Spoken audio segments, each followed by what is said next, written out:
algo? No. No, no. Que yo sepa, no. Juega River nomás. No hay ninguna excusa. Buenas tardes. Buenas.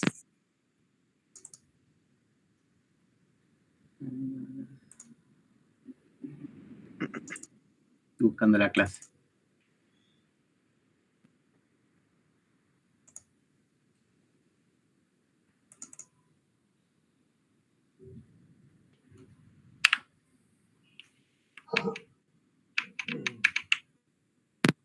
Igual ya son como y 10.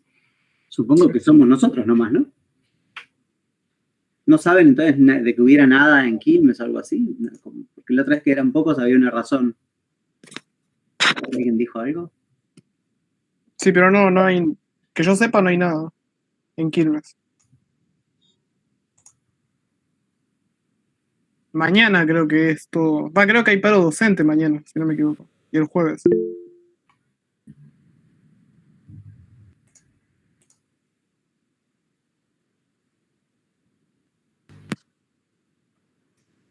Sí, no te preocupes, Julián. ¿Qué estás, en el tren?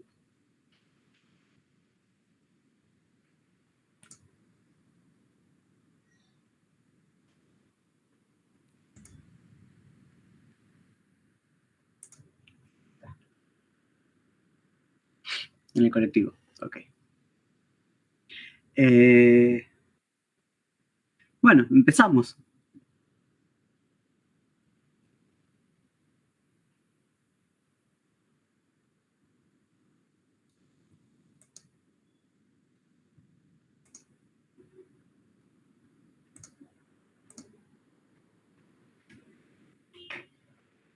Bien.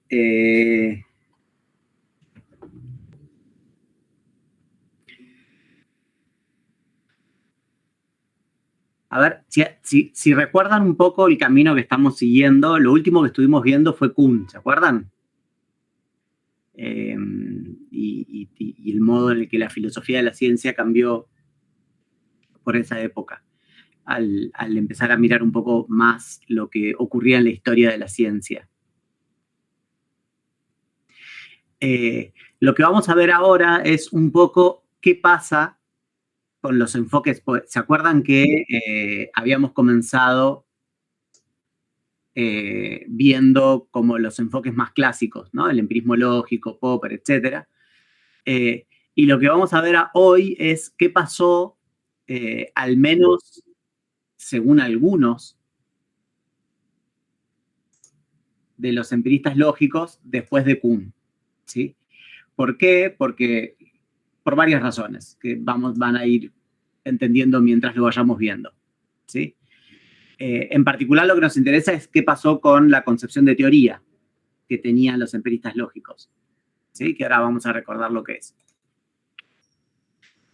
Si se acuerdan, la concepción de teoría que iba a permitir reconstruir las teorías científicas era esta idea de que una teoría científica es un conjunto de enunciados teóricos que adquieren significado empírico gracias a enunciados mixtos, que tienen algunos términos teóricos y algunos observacionales. ¿Se acuerdan de esta idea?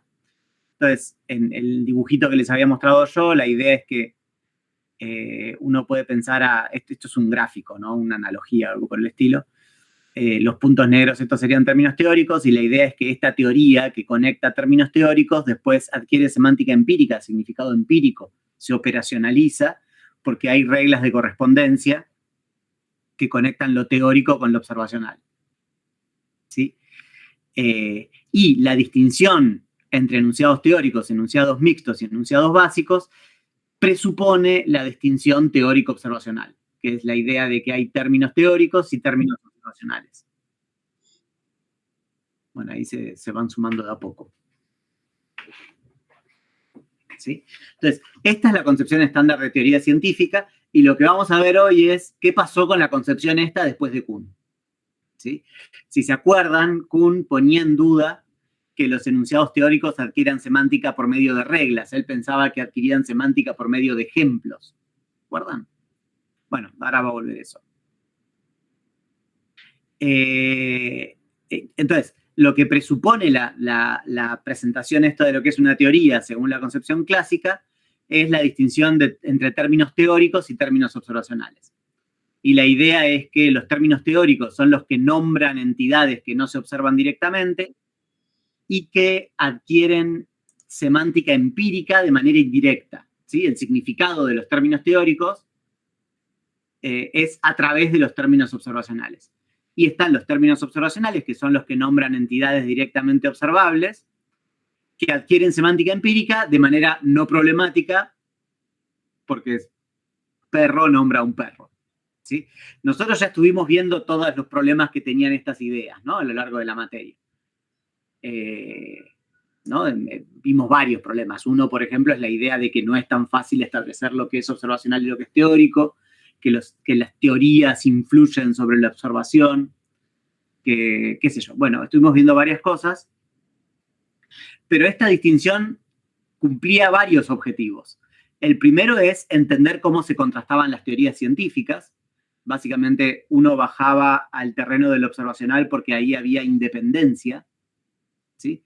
O sea, uno podía contrastar independientemente las teorías científicas, básicamente porque la base empírica no depende de la teoría, ¿sí? Por otro lado, permitía entender cómo es que adquirían significado empírico los conceptos teóricos, ¿sí? A través de los enunciados observacionales en las reglas de correspondencia. Y finalmente, está presupuesta la distinción teórico-observacional en la concepción de teoría que supuestamente permitía reconstruir teorías científicas, ¿sí? Y estas tres cuestiones estaban conectadas originalmente con la idea de clarificar el lenguaje de la ciencia para comunicarlo a la sociedad, al menos originalmente. Bien. La historia esta que les voy a contar empieza con este texto que escribe Hilary Putnam, que no es una mujer. No es que finalmente estamos viendo una mujer, no, se llama como una mujer, Hilary, pero es un tipo, ¿sí? Hilary Putnam escribe este artículo. Después vamos a ver otro artículo de Hilary Putnam que también es muy influyente, pero este es influyente también. En realidad no es un artículo, es una charla que da en un congreso y que después queda escrita, que se llama Lo que las teorías no son, ¿sí? En donde lo que hace en ese artículo es decir que la concepción estándar de teoría científica está mal, tiene un montón de problemas, ¿sí? Y yo me voy a centrar en dos de las críticas que hace, pero hace más, ¿sí? Lo primero que dice es lo siguiente, Putnam, y esto va contra la distinción teórico-observacional. Dice, básicamente que en realidad la distinción teórico-no teórico y observacional y no observacional, en realidad son dos distinciones, ¿sí? O sea que la distinción teórico-observacional esconde dos distinciones. Una es concepto teórico y no teórico, otra es concepto observacional y no observacional. Y él dice que nunca se dijo de manera positiva que era un término teórico. Por eso se llama lo que las teorías no son, ¿sí? ¿Por qué? Porque básicamente, vuelvo acá, básicamente los clásicos caracterizaban a los conceptos teóricos a partir del hecho de que nombraban entidades no observacionales, y a los conceptos no teóricos a partir de que nombraban entidades observables. ¿Se entiende? Entonces, según ellos, según los clásicos, no había conceptos teóricos observacionales ni no teóricos no observacionales, ¿sí? Sino que el criterio de aplicación de la teoricidad tenía que ver con la observación. Bien, lo que dice Putnam es que para él hay términos teóricos observacionales y no teóricos no observacionales. Y lo dice así, ¿no? Un término teórico, en el sentido más importante para la ciencia, es un término que proviene de una teoría científica. Y dice, no se ha dicho qué es lo distintivo de dichos términos, ¿no? Esa es como la clave del texto. Nunca nadie dijo que es un término teórico, dijo lo que no es, ¿no? Que no es observacional. Pero hay un sentido interesante, dice él, en el cual satélite es un término teórico, aunque se refiera a observables.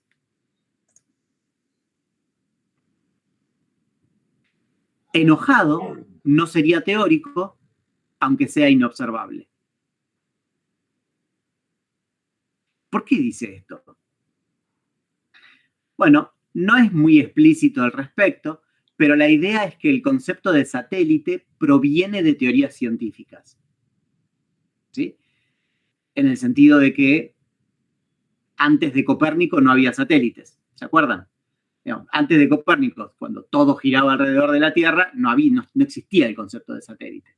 Cuando Copérnico dice todos los planetas giran alrededor del Sol y la Luna queda girando alrededor de la Tierra, propone el concepto de satélite para nombrar los objetos que giran alrededor de planetas. Es decir, es un concepto que proviene de una teoría científica. Y en ese sentido lo caracteriza como teórico. Mientras que enojado proviene del lenguaje natural.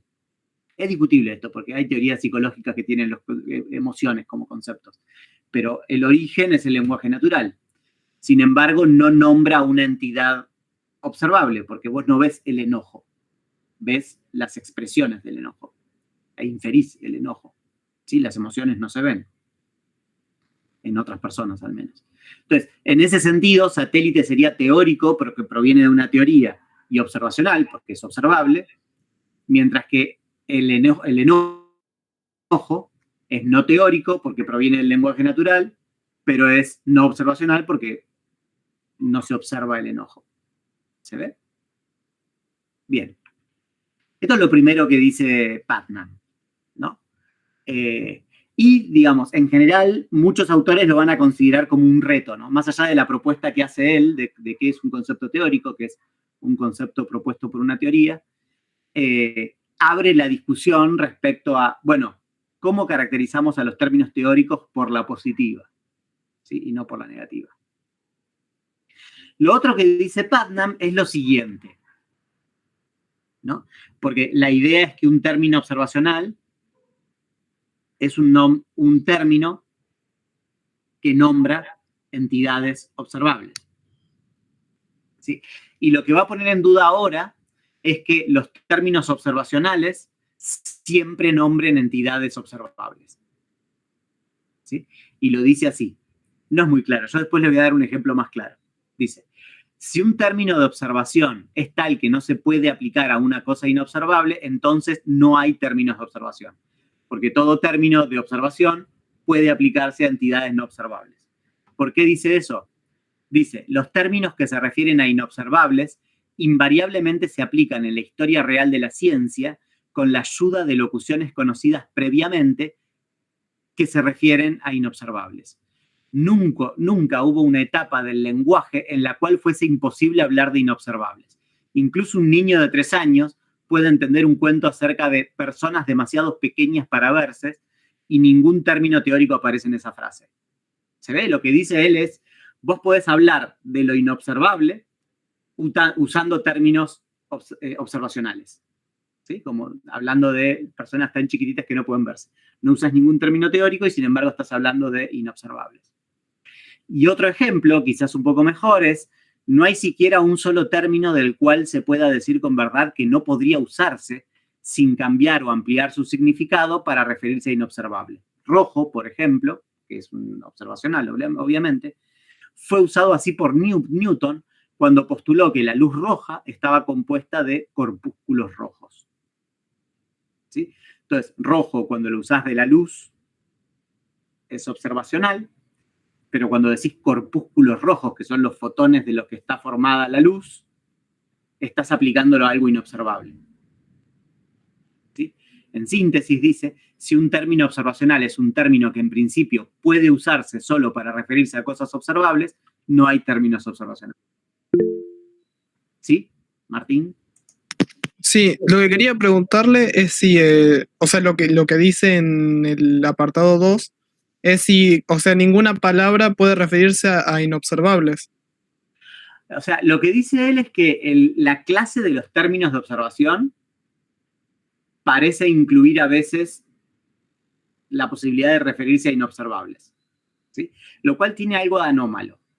Igual es mejor el ejemplo que les voy a poner ahora yo. O sea, que está inspirado en Putnam, pero es más claro, porque está basado en un hecho real, no en elucubraciones raras. Fíjense en la genética clásica. Perdón, esto creo que te va a contestar, Martín, ¿eh? La genética clásica, en principio, es un lugar en donde parece que la distinción teórico-observacional funciona.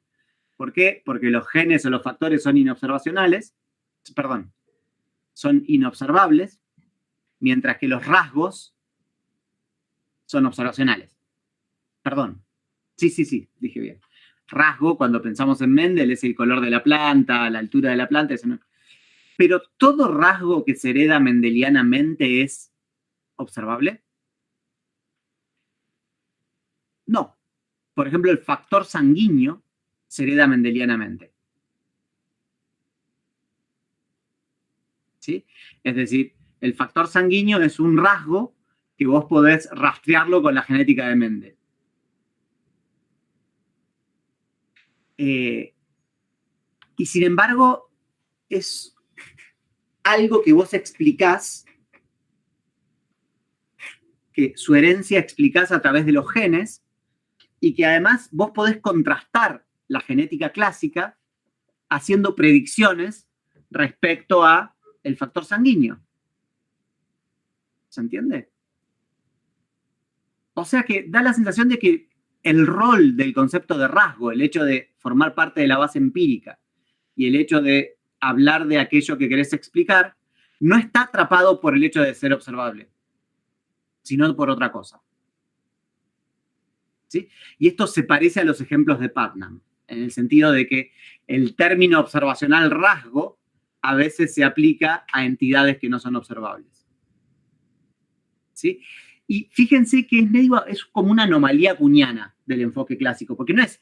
¿Qué decía Carnap? Carnap decía, bueno, la distinción teórico-observacional es como gris, ¿no? No es tan clara, no es tajante. El punto es que te sirva para explicar cuál es el diferente rol que tiene el concepto de rasgo y de factor en la genética clásica, por ejemplo. ¿Sí? Pero en realidad el factor sanguíneo es igual de inobservable que el rasgo. Es una característica de la pared celular de los glóbulos rojos, que no se observa bajo el microscopio, así como los genes no se observan bajo el microscopio. ¿Sí? O sea, son igual de inobservables. Y sin embargo, en la teoría cumplen un rol distinto. Entonces, la pregunta es, yo quiero hablar de ese rol y no me sirve. ¿De qué tengo que hablar? ¿Sí? Es un poco esto que dice Putnam, ¿no? Esta anomalía que propone Putnam. Propone otras en el texto, pero estas dos son las más claras y las que van a influir en lo que vamos a ver ahora, que es un texto de Hempel. ¿Sí? ¿Se acuerdan de Hempel? Es un empirista lógico del cual hablamos bastantes veces ya, y de hecho vamos a volver a hablar, porque un poco más adelante vamos a ver la concepción de explicación de Hempel. ¿Sí? O sea, es un empirista lógico muy influyente. ¿Sí? Y este artículo que es muy curioso por varias razones. ¿Sí, Mateo? Profe, pero entonces, en el caso de rasgo, no quedaría como en el medio, porque en sí entiendo que se estaría refiriendo en principio, por ejemplo, al color de ojos, color de piel, o no, color de... Es el color de piel, es también el color del pelo, pero también es el factor sanguíneo. Claro. Entonces, si vos decís, bueno, pero yo quiero entender cuál es el rol que cumple en la teoría el concepto de rasgo, ¿sí? Y la respuesta no tiene que ver con la observabilidad. ¿Sí? ¿Con qué tiene que ver? Por ahora no sabemos. ¿Sí? Digamos, ahora vamos a ver qué dice Hempel, que de hecho lee el artículo de Putnam y trata de dar una respuesta. Pero empiezo con esto, para que vean un poco el impacto que causó este artículo de Hempel y la posición de Hempel, ¿sí? Es una frase de Frederick Suppe, que es un filósofo de la ciencia, ¿sí? Por esa época. Está hablando de un congreso de 1969. ¿Sí? Recuerden que Kuhn publicó en el 62, el epílogo es del 69, de esta época justo, o sea, estamos ahí. ¿Sí? Él dice, la concepción estándar sobre las teorías era el corazón epistémico del positivismo lógico. 1.200 personas estaban en la audiencia la noche en que murió. Un congreso de 1.200 personas, muy grande. Ya no juntan tanta gente estos congresos. Fue el 26 de marzo de 1969. La noche de apertura del simposio de Illinois, que era sobre la estructura de las teorías científicas. La concepción estándar había estado bajo ataque sostenido a lo largo de una década, ¿no? O sea, del 60 hasta el 70, ¿sí? De Hanson, Kuhn, etc., Feyerabend. Y se había reunido una masa crítica de protagonistas para luchar contra ella.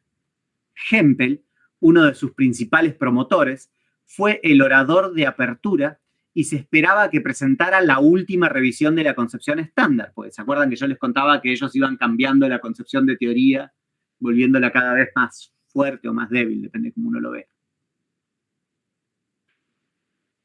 En cambio, nos dijo por qué abandonaba tanto la concepción estándar como la confianza en las axiomatizaciones sintácticas.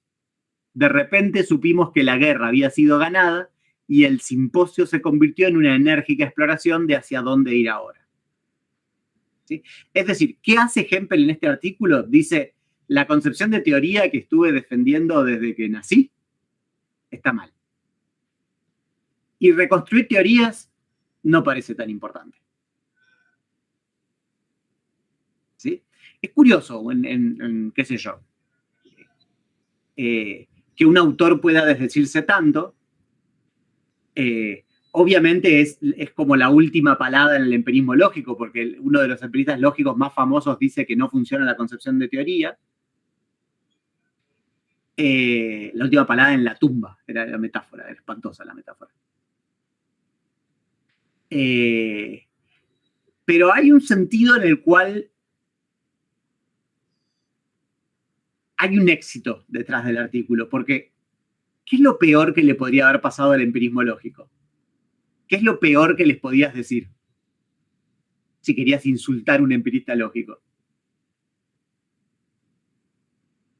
Que era metafísica, ¿no? Exacto, ¿no? O sea, lo peor que les podía pasar es que su posición fuese metafísica. ¿Y cuál es una característica de la metafísica? Y que no se resuelve, ¿no? Que no hay forma de resolverla, no hay forma de progresar, no hay forma de revisarla, ¿no? Por eso existen las mismas discusiones metafísicas desde Platón. Y este artículo, en un sentido, es, bueno, mira, no estaban haciendo metafísica, tanto así que lo que decían estaba mal. La ciencia muestra que la concepción de la ciencia que tenían estaba mal. Y en eso hay un éxito, hay una suerte de progreso. ¿Se ve? Pero bueno, de hecho, la concepción que defendían estaba mal. Y es curioso, y les voy a mostrar las cosas que dice Hempel. No es tan fácil de leer el artículo de Hempel, porque además Hempel está bastante confundido cuando está escribiendo. Confundido no en el sentido de que esté en el error, sino de que está confuso, ¿sí? De que le cuesta entender lo que está hablando. ¿Sí? Lo primero que dice es esto. O sea, abre el artículo diciendo, bueno, olvidémonos de la concepción estándar de teoría científica, de esta idea de que hay un cálculo axiomatizado con enunciados teóricos que adquiere semántica empírica por regla. ¿Qué es una teoría? ¿No? Preteóricamente, antes de que vengamos nosotros a proponer todo el marco metateórico, ¿qué era una teoría? Y da una respuesta que es curiosa, que es un poco graciosa, ¿sí? Dice, un conjunto de principios internos que establece relaciones entre las entidades que la teoría propone y un conjunto de principios puente que establece relaciones entre esas entidades y otras previamente conocidas. ¿Sí? Les pregunto a ustedes, ¿esto es la concepción pelada de la concepción estándar de lo que es una teoría científica?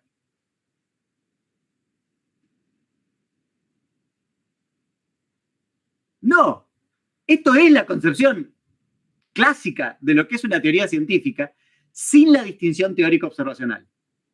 ¿Se ve? Esto es la concepción intuitiva que tiene Hempel de lo que es una teoría científica.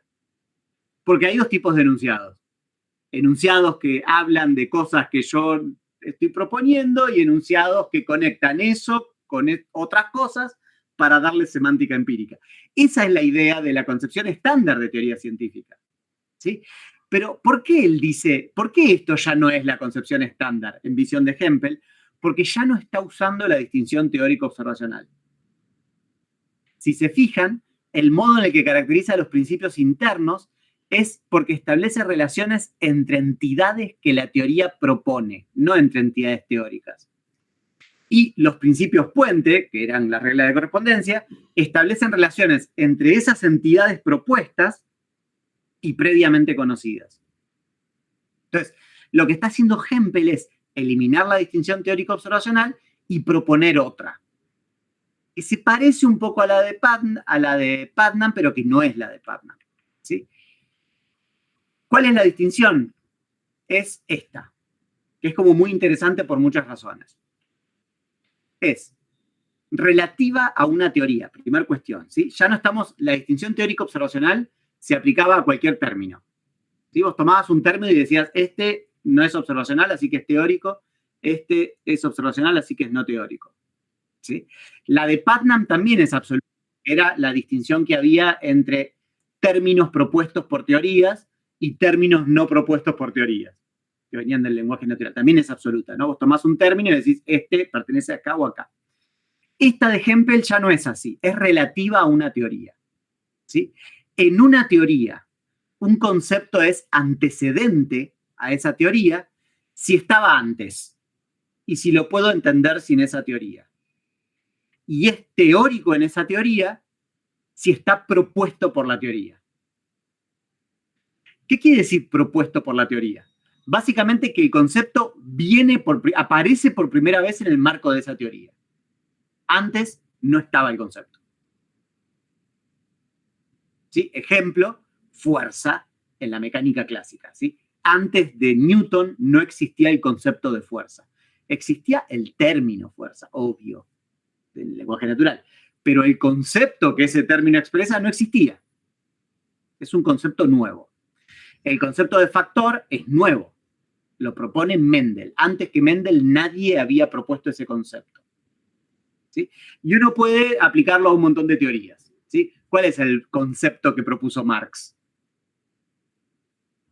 Estructura. Antes de Marx ese concepto no existía. Existía la palabra, pero no el concepto. ¿Se ve el punto? Entonces, en todas las teorías, dice Hempel, hay conceptos que la teoría propone y conceptos disponibles con anterioridad, ¿sí? Y la distinción no es absoluta. Un concepto que es teórico en una teoría puede aparecer después como disponible con anterioridad en teorías siguientes. Bueno, es súper interesante la distinción por varias razones, ¿sí? Que les voy a contar ahora. La primera tiene que ver con el problema que había generado Hanson con la contrastación, ¿sí? Que es decir que la base empírica de una teoría estaba cargada de teoría. ¿Por qué? Porque estaba constituida en el entrenamiento científico. Entonces, si la base empírica de una teoría depende de la teoría, o sea, si la medicina se contrasta con radiografías que la medicina te enseña a ver, entonces hay una autojustificación, ¿sí? Porque básicamente en la base empírica vas a encontrar lo que la teoría dice que hay en la base empírica, ¿sí? Entonces, está este problema, ¿no? El de la carga teórica, que es la autojustificación. Hay otro problema. Recuerdan que para los empiristas, en la concepción estándar, el significado de los conceptos teóricos se hereda de los conceptos observacionales. ¿Sí? Si vos preguntás, ¿de dónde surge el significado de los conceptos teóricos, el significado empírico? Básicamente es indirectamente a partir de su relación con conceptos de la base empírica. Sin embargo, en la versión esta de Hanson, de la carga teórica, parece ser al revés. Parece que los términos observacionales adquieren significado a partir de los conceptos teóricos. ¿Se entiende? Entonces, básicamente los dos problemas que venía a solucionar la distinción teórico-observacional se embarran con la crítica de la carga teórica de la observación. Bien. ¿Qué es lo interesante de la propuesta de Hempel? Que brinda herramientas para solucionar los dos problemas, ¿sí? En principio. Hasta ahora veníamos pensando que uno tenía teorías y base empírica, ¿sí? Teorías como mónadas que se contrastaban frente a la base empírica. Eso es una asunción del método hipotético deductivo, ¿no? Que es, uno tiene hipótesis que las contrastás de manera aislada frente a la base empírica, pero en realidad no es tan aislada, como ya vimos, por el holismo de la contrastación, ¿no? Porque vos tenés que presuponer otras teorías para contrastarla. Pero la teoría en sí misma tiene una identidad y un significado que no depende de otras teorías. ¿Se entiende? Cuando la contrastás, usás hipótesis auxiliares de otras teorías. Pero la teoría es un objeto separado de las otras teorías. Bien. En esta versión de Hempel, la base empírica, ahora entre comillas, porque no necesariamente nombra entidades observacionales, en realidad está categorizada por teorías previas. ¿Sí? O sea, las teorías piden prestados conceptos a otras teorías, que a su vez tienen una base empírica que también está categorizada por teorías previas. ¿Se ve el punto? ¿Qué quiere decir esto? Algo que no se había visto hasta esta época. Hasta Hempel y hasta otros autores que les voy a mencionar muy por arriba, que lo vieron todos a la vez. Que es que las teorías se prestan conceptos. Que hay vínculos semánticos entre teorías. ¿Sí? No sé si recuerdan que Kuhn defendía el holismo semántico. El holismo semántico es que en una teoría específica el significado de los conceptos dependía del significado de otros conceptos. ¿Sí? Pero acá se difumina mucho más la cosa, porque el significado de los conceptos de una teoría proviene de otras teorías en muchos casos. Entonces, las teorías no son entidades aisladas, sino que hay vínculos semánticos entre las teorías de un área. Esto para cualquier científico es obvio, pero los filósofos de la ciencia no lo veían. ¿Sí? No lo veían ahora. ¿Sí, Mateo? Profe, o sea que esa distinción que hacía Hempel de conceptos preteóricos y conceptos teóricos, los preteóricos para Hempel podrían ser conceptos teóricos de otra teoría. Exacto, exacto. Esa es la idea. Ahí va. ¿Sí?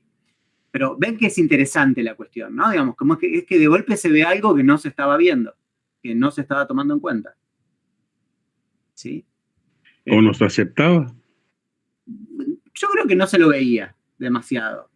¿Por qué? Y porque cuando tiene algo medio que puede sonar posmoderno, en el sentido de que no puede salir del lenguaje, ¿no? Que suena poco empirista, porque en definitiva la ciencia es como un todo coherente que no sabes nunca si toca lo observable, ¿no? Digamos, es poco empirista en algún sentido. Pero, o sea, la contrastación tiene sentido, porque cuando vos haces predicciones, ¿sí? No es que la base empírica está cargada de teoría, pero no de la misma teoría que estás contrastando. ¿Se entiende? Cuando yo hago predicciones, por ejemplo, el caso de la genética es clarísimo. Si yo predigo, el hijo de estos dos va a ser RH negativo, porque los dos son RH negativo, si yo hago esa predicción, obviamente que el concepto de RH negativo es muy teórico. Pero para determinar si alguien es RH negativo, no necesitas Mendel, necesitas otras teorías. ¿Se entiende? Y eso alcanza para entender cómo funciona la contrastación. ¿Sí? ¿Qué sé yo? Puede ser que haya una teoría muy sencilla que tenga una base empírica que sea observacional. Puede ser, pero en principio generalmente no lo es. Generalmente vos contrastás las teorías con presupuestos teóricos muy complejos. ¿Sí? ¿Me siguieron en esto? Bien. Esto es por qué está buena la distinción de Hempel, pero ahora vamos a ver por qué Hempel dice igual no funciona. Recuerden, ¿no? Yo les dije que Hempel está muy escéptico en este artículo. ¿Sí? Y lo primero que le pasa a Hempel es algo que no puede entender, que es que cuando vos analizás fuerza es igual a masa por aceleración, que es la ley fundamental de la mecánica clásica, fuerza es teórico. Y aceleración es obviamente disponible con anterioridad. O sea, la gente medía aceleraciones antes que Newton. Pero eso quiere decir que la ley fundamental de la mecánica clásica es un enunciado mixto. ¿Se ve? Y se acuerdan que había caracterizado a los principios internos como enunciados que conectaban entidades propuestas por la teoría.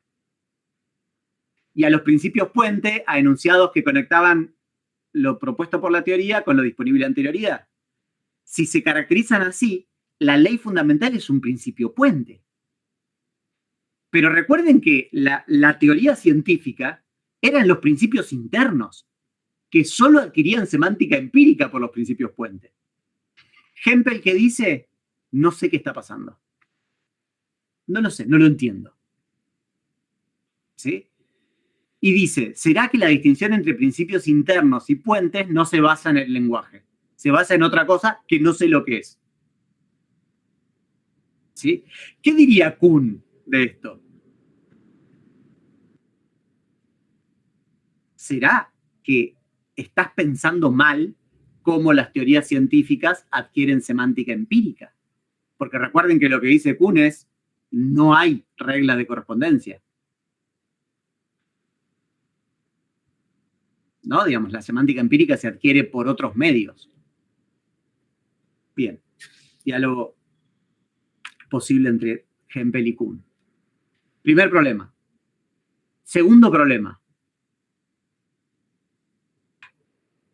Omití masa en el análisis de recién. ¿Por qué? Porque no está tan claro si es disponible con anterioridad o propuesto por la teoría. ¿Por qué? Porque antes que la mecánica clásica de Newton, había estado la mecánica del choque, que la había propuesto Huygens. Y la mecánica del choque no tenía el concepto de fuerza, pero sí tenía el concepto de masa. ¿Me siguen? Entonces la pregunta es, ¿será el mismo concepto o no? El concepto de masa que aparece en la teoría de Newton, ¿es el mismo concepto que el concepto de masa que aparece en la mecánica del choque? Bueno, para eso hay que tener un criterio de mismidad de significado, ¿están de acuerdo? De decir, esto es lo mismo que eso. Y Hempel dice, no lo tengo. No lo tengo. No sé cómo darme cuenta si un concepto es el mismo en dos teorías. ¿Sí? Y sin eso, mi distinción no sirve para nada. Y no lo tengo. No tengo un criterio de sinonimia entre conceptos. ¿Sí? El problema de Kuhn, ¿se acuerdan? De qué cambia y qué no cambia en una teoría, cómo me doy cuenta que un concepto cambió. Un poquito lo hablamos en la clase pasada. ¿Sí? Ay, esto, espera, yo había puesto otra cosa.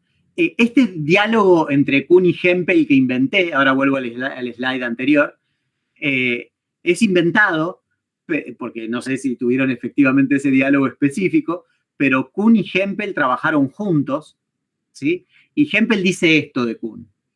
Esto es chismerío innecesario, pero para mí siempre sirve para... porque el estilo de escribir de la filosofía analítica es muy despersonalizado, ¿sí? Nunca dicen, esto me lo contó tal, sino que se habla de manera despersonalizada. Pero fíjense lo que dice Hempel sobre Kuhn en un pedacito en donde sí es más personalizado, ¿no? Está sacado de este libro. Dice, conocí a Kuhn en el centro, no me acuerdo cuál es, por primera vez. Ese año no era miembro del centro, sino que daba clases en Berkeley. Nos reuníamos varias veces para discutir y me llamaron mucho la atención sus ideas. Al principio me parecieron extrañas y me resistí mucho a ellas, a su enfoque historicista y pragmático de los problemas de la metodología de la ciencia. Pero desde entonces he cambiado mucho de opinión. De hecho, una buena parte del pensamiento y la escritura que realicé posteriormente fue de una manera u otra influenciada por los problemas y cuestiones que han sido planteados por los escritos de Kuhn. ¿Sí? Kuhn llegó a la Facultad de Princeton del Departamento de Historia y fue un miembro en el entonces existente programa de Historia y Filosofía de la Ciencia. Allí lo vi mucho, bastante. Incluso cooperamos en la impartición de un curso. O sea, hay gente que cursó con Hempel y Kuhn. Re loco, ¿no? se ofreció a cooperar conmigo en mi curso de filosofía de la ciencia. Es el hombre más concienzudo y estimulante con el que he tenido que dar un curso, y eso me ayudó a entender lo que era su trabajo.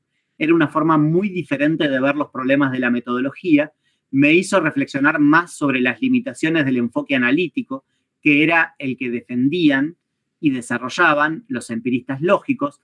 Esa era la formación que yo había recibido.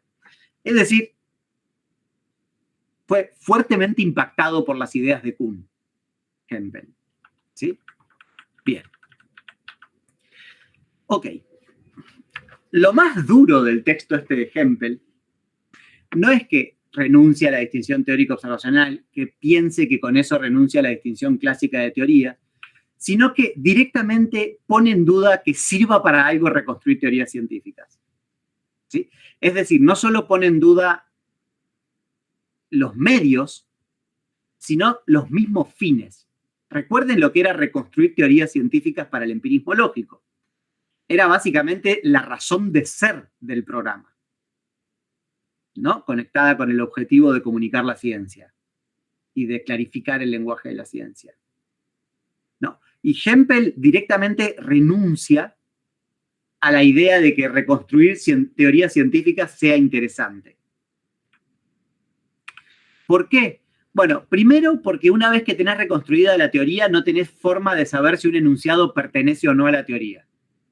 Eso es un detalle lógico que no es muy fácil de explicar, pero es cierto.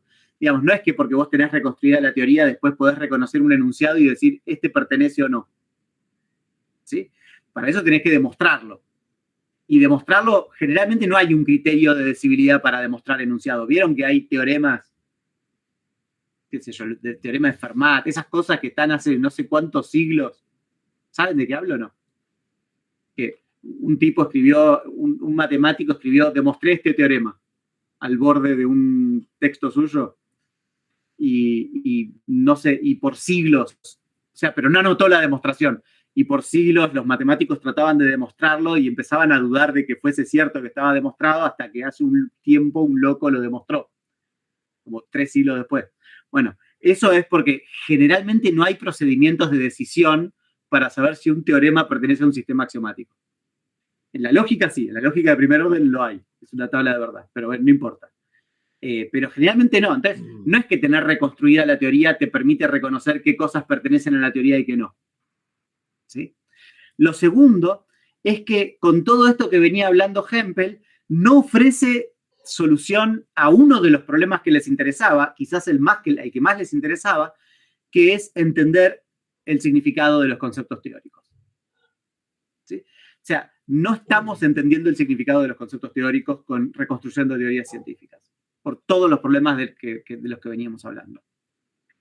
Y tercero, y esto probablemente haya sido lo más doloroso, me imagino a Carnap leyendo este artículo sufriendo,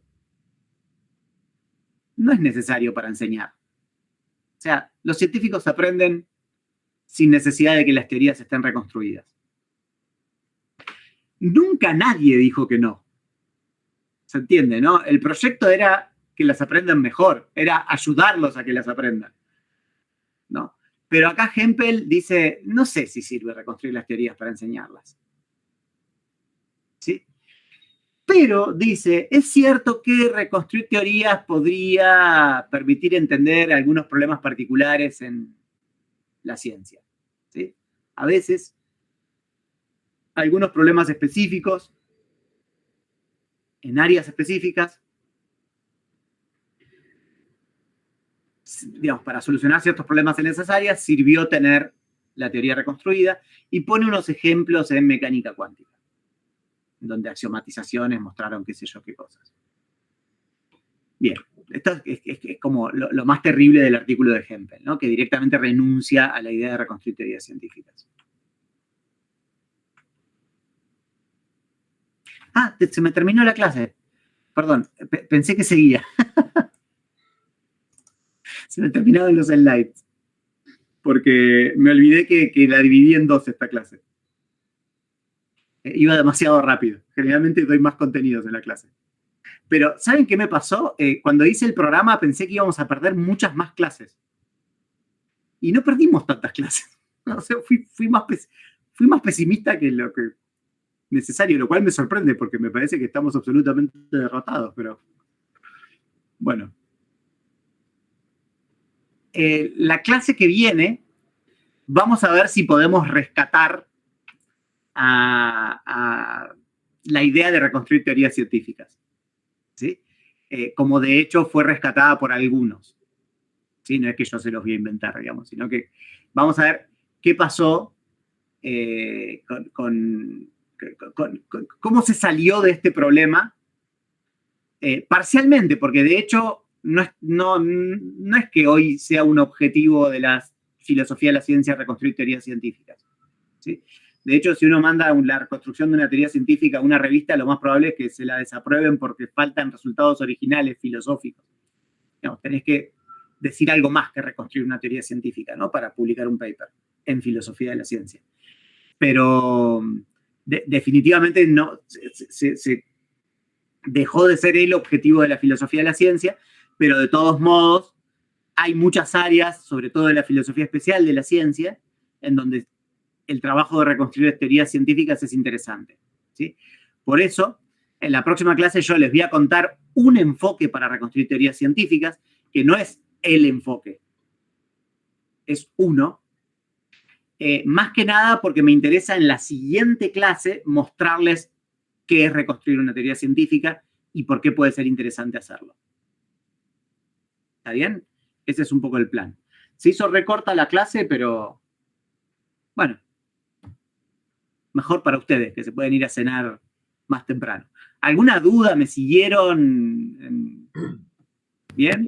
Sí, lo único que más o menos, bueno, pero eso se va a contestar la próxima clase, es, o sea, ¿cuál sería el objetivo de reconstruir una teoría? Porque claro, los empiristas lógicos, o sea, era más intuitivo porque, claro, querían unir ¿cómo es?, a las ciencias y dar ese conocimiento a las personas, digamos. Pero después, ¿no? Con el avanzar de la filosofía de la ciencia, como que... Bueno, pasaron dos cosas, ¿sí? De hecho, una que pensé que era el slide que seguía y tendría que haberlo dejado. Hay que decir dos cosas, ¿no? La primera es, Hempel no está hablando del elefante en la habitación, ¿sí? Está diciendo todas las razones por las que él está descartando la concepción estándar de teoría científica, sin mencionar la razón más importante, que es que se reconstruyeron muy pocas teorías científicas con la concepción estándar, ¿sí? De hecho, hay 2 o 3, y no está tan claro que sean reconstrucciones bajo esa concepción, es discutible, ¿sí? Y son muy complejas. Son libros, o sea, hay un filósofo de la biología que se llama Butcher, que reconstruyó las teorías de la herencia, y es un libro así lleno de símbolos, ¿sí? O sea que difícilmente esas reconstrucciones tan complejas sirvieran para los objetivos originales. O sea, es más fácil de entender la teoría sin la reconstrucción que con la reconstrucción. ¿Me siguen? Entonces, por un lado está ese problema. Es muy difícil reconstruir teorías científicas con el enfoque clásico. ¿Por qué? Porque se hacen una pregunta que es muy difícil, que es, de todas las aplicaciones de una teoría, ¿sí?, ¿de qué se deducen? Y esa es una pregunta muy difícil de responder. Yo reconstruí un par de teorías científicas, yo que soy medio tonto. Digo, evidentemente me estoy haciendo otra pregunta que es más sencilla, ¿sí? Y eso es lo que en parte les voy a contar la clase que viene, ¿sí? Por otro lado, yo les contaba que la filosofía de la ciencia abandonó fuertemente esos objetivos iluministas del empirismo lógico. Digamos, cuando vos lees filosofía de la ciencia de los 80, de los 90, de los 2000 y hoy mismo, las discusiones son teóricas. De hecho, generalmente se la considera filosofía teórica. O sea, la filosofía, a mí no me gusta la distinción, pero se divide en filosofía teórica y filosofía práctica. La filosofía práctica son los que estudian filosofía política, ética, ¿sí? Y la filosofía teórica son los filósofos que divagan sobre cuestiones en sí mismas, ¿sí? Y a la filosofía de la ciencia se la mete entre la filosofía teórica porque ya no se la ve tan conectada con objetivos de participar de la práctica científica, etc. ¿Sí? Con lo cual, se los voy a contar un poco en la clase que viene, la discusión acerca de, pasa de ser cómo reconstruir teorías científicas para enseñarlas, a qué son las teorías científicas. ¿Sí? ¿Cuál es la naturaleza de las teorías científicas? Como si fuese un conocimiento en sí mismo, que lo es, ¿no? Digamos, qué sé yo, uno puede estudiar eso, qué es la ciencia, sin pensar que eso va a influir sobre la ciencia. Para mí, digamos, bajo mi punto de vista, la reconstrucción de teorías científicas tiene que volver a tener ese objetivo previo. ¿Sí? Y eso se los voy a tratar de mostrar en la última clase. En la última clase no, en la clase siguiente a la siguiente. Pero la clase que viene no voy a hacer eso. La clase que viene les voy a contar en qué, digamos, qué concepciones de teorías hay. Va a ser un poco más teórica. Probablemente sea corta también, porque era la mitad de esta clase. Pero mejor porque es viernes. ¿Está bien? Está bien, profe. Gracias por las respuestas a las preguntas. Sí. Bueno, nos vemos la próxima entonces. Los libero para que cenen tempranito. Buenísimo, profe, gracias. Chao, hasta el viernes. Chao, profe, buenas noches. Muchas gracias. Hasta el viernes. Hasta luego.